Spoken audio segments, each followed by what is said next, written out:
In today's digital world, cyber threats aren't random. They're driven by people, groups, and even governments with specific goals. These are known as threat actors. To defend against them, you will need to understand who they are, what motivates them, and how they operate. In this video, we'll break down the key attributes, motivations, and the types of cyber threat actors.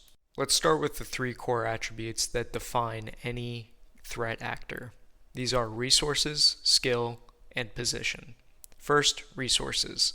These are the tools, funding, infrastructure, and support available to the attacker.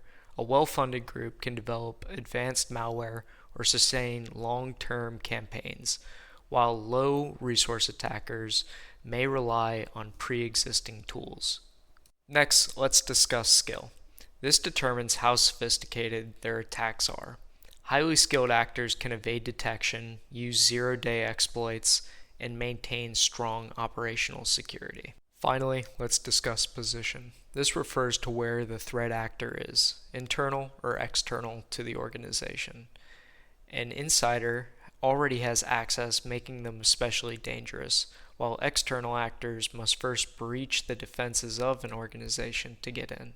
Together, these three attributes will shape how a threat actor operates and how difficult they are to stop.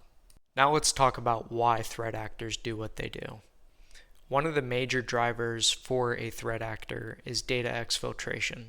This is stealing sensitive information like personal data or intellectual property. Espionage is another, often tied to governments seeking a strategic advantage over their adversaries. Some attackers will focus on service disruptions, aiming to shut down systems or operations. Others are motivated by financial gain, using ransomware, fraud, or theft. Then there's blackmail, where stolen data is used as leverage over people or organizations. But not all threat actors are financially motivated. Some are driven by ideology and revenge. Some threat actors even act out of desire for chaos, simply to cause disruption.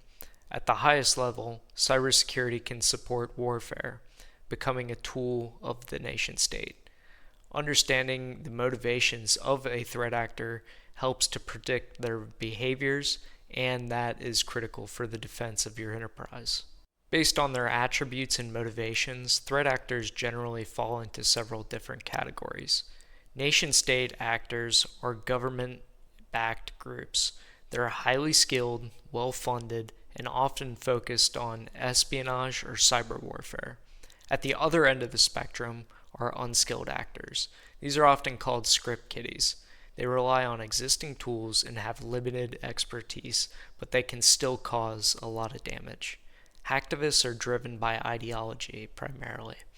They target organizations or government to promote a political or social cause. Insider threats come from within, employees, contractors, or partners with legitimate access to the organization's infrastructure. Their actions can be intentional or accidental, but impact can be very severe. Organized crime groups operate like businesses, focusing on profit through cybercrime, such as ransomware or fraud. And finally, there's shadow IT. Not a traditional attacker, but it is still a risk. This refers to unauthorized systems or applications used within an organization, often creating vulnerabilities that threat actors can exploit. Each of these actors presents a unique challenge to every organization, and each one of them requires a different defensive strategy to counter their actions. Before we conclude this video, I just want to say, cybersecurity isn't just about technology. It's about understanding the people behind the attacks.